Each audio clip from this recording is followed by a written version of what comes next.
libertà, non oppresso, è meglio il scandaloso. Poi, lascio bisogna, chi l'ha di questa situazione? Chi l'ha di questa situazione? Andiamo a morire. Chi l'ha di questa situazione?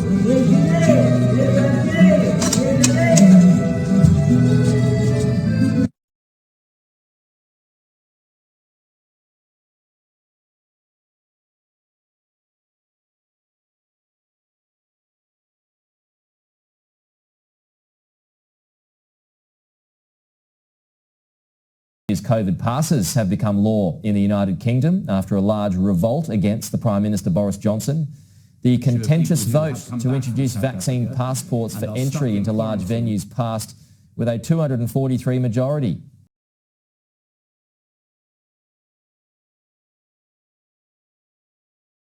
Face mask rules will also be expanded to most indoor spaces in England, and vaccines will become compulsory for frontline NHS staff. After 4 months, it's here, freedom for Aucklanders. And it coincided with all 3 Auckland DHBs reaching the 90% double vax target. There are still checkpoints, masks, tests and vaccine passes, but finally traffic moved across the border. Flights took off and tears flowed as the country reunited. New details on Queensland's COVID plan. The rules are changing.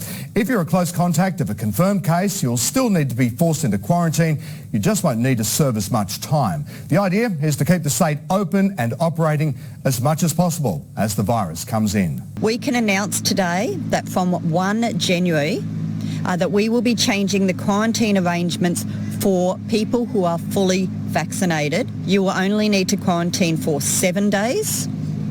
And get a test on day 5, and when you get that negative test after day 7, you'll be able to be released. Between days 8 and 14, you must wear masks everywhere outdoors, and it's a requirement you avoid high-risk settings. We don't want you going into hospitals, aged care facilities, correctional facilities, youth detention centres and the like. Changes too for households. If you are vaccinated and someone within your home is a close contact, you will not be required to isolate, but you will need to be COVID tested on day 1 and day 5 after your exposure.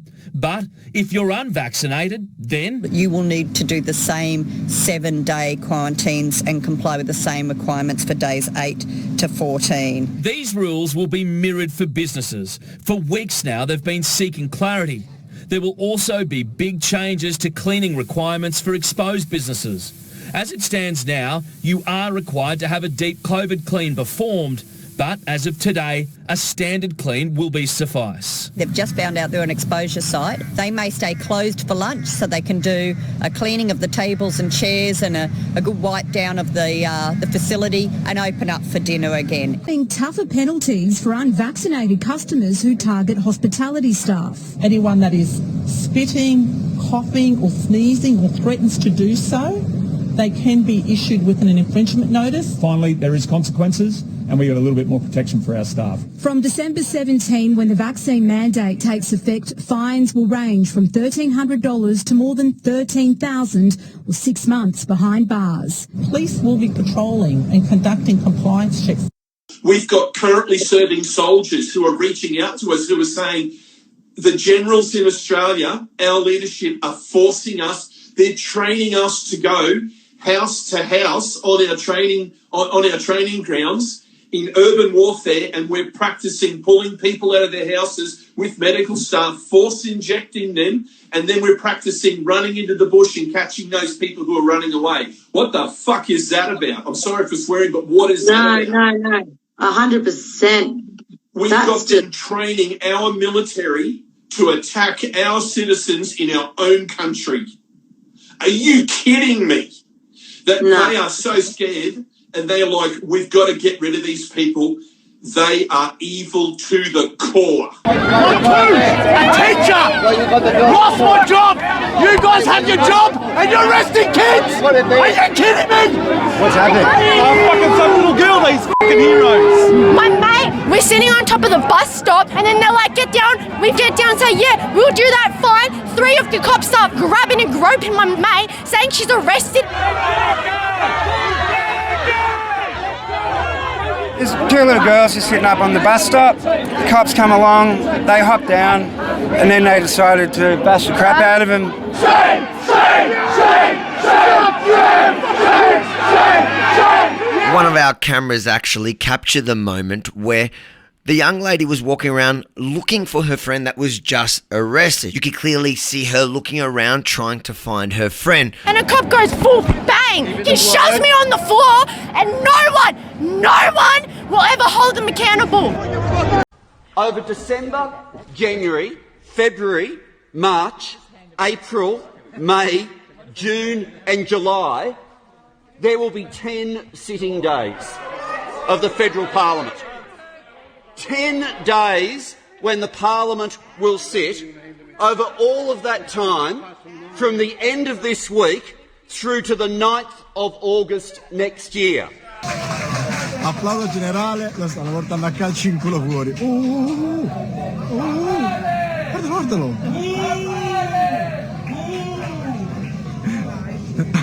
Was ist denn das für eine polizeiliche Maßnahme? Sehen Sie doch hier gerade, ne? Nee, sehe ich nicht.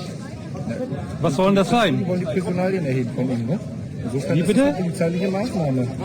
Weiß ich nicht. Kann ich so nicht feststellen. Weihnachtsmann ab der Tür! Kommt heute! Schämt euch! Schämt euch! Schämt euch! Schämt euch! Schämt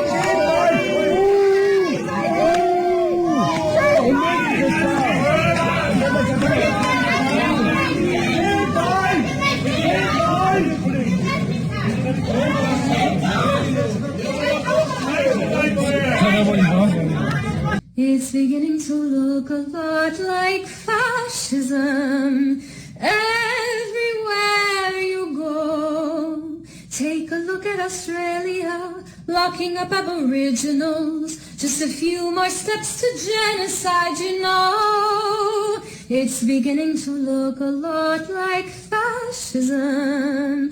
Most of the world is blind, but it's never going to end this totalitarian trend as long as you comply. You gave your freedom away for protection. They say that's the oldest trick in the book. But the protection of tyrants and corporate giants is not as safe as it looks. And Google, Facebook, YouTube are now burning all the books. It's beginning to look a lot like fascism. We've seen this all before, but with greater technology and a high-tech technocracy, they'll track and trace you in and out your door. It's beginning to look a lot like fascism, and I won't hold my tongue. And you may not agree with me, but to try and stop my speech would be a slippery slope.